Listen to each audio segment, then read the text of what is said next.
Theta is decay, right? I said at the beginning, what I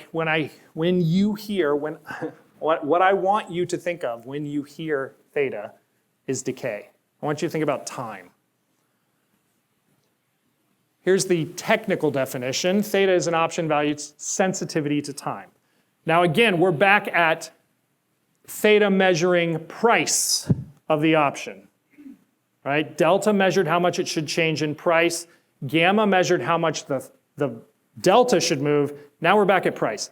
Theta should measure how much the option's price should move in a 24-hour time period. It's the expected time decay in option value with the passage of 1 day. It's expressed in decimal form. This would be 8 cents of theta. So if we were trading an option that had a theoretical value of $3 and it had 8 cents of theta and absolutely nothing changed, and we fast forwarded our clock to tomorrow at the same exact time, we could expect that option on our model to be worth $2.92. That's if nothing else changes. That's theta, or theoretical theta. Here's an important distinction. Decay is per calendar day. Theta doesn't care if it's the weekend. Theta doesn't care if you're in Turks and Caicos. Theta doesn't care if they close the exchange today. Theta doesn't care if it's Thanksgiving. Theta is per calendar day. Now, it's important to think about this because theta is not guaranteed. It is a theoretical measure of how much the actual option should theoretically move.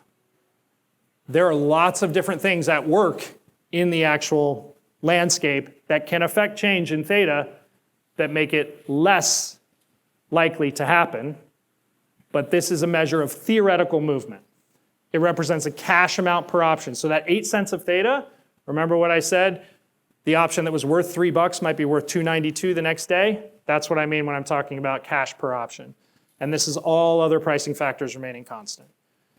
Calls and puts both have negative theta amounts.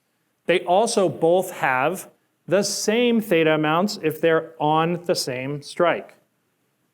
The 50 call and the 50 put have the same theta amount. Why? Because the actual put value in the 50 put is actually inside the 50 call also. Don't forget that. That's how put-call parity works. Otherwise, there would be an arbitrage between those two things.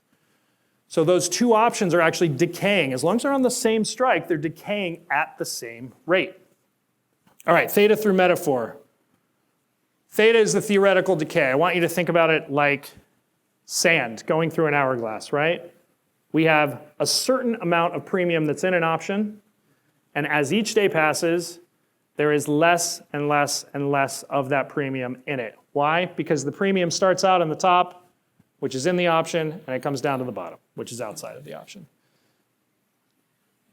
Theta is sand in the hourglass, and at any given moment, there is less sand up top than there is in the bottom. That is the transference of value from your option to time. That is time taking option value away. This is an important part of theta. Unlike the hourglass, theta is not linear. Lots of people ask, what is the theta of my option? And my answer to that is always, you have to tell me based on what your model says, because there's lots of different ways to model theta and think about it, and lots of different ways to express it. But the one thing that I know is that everyone's option model holds this to be true, that theta is not linear. As you get closer to expiration, just like gamma accelerates and becomes exponential, guess what else accelerates and becomes exponential? Theta. I want you to think about it this way. If you think about an option that has 100 days in it, and you take 1 day of value out of it, how much of the percentage of days are you taking out of it? Now, I want you to think about an option that has 3 days in it, and you take 1 day of theta out of it. You go forward 1 day. Now how much of a percentage of that days are you taking out of it? It's a much greater amount in percentage terms. that percentage is going to be commensurate with the amount of theta. That's why as you get closer to expiration, the theta does this, just like the gamma does.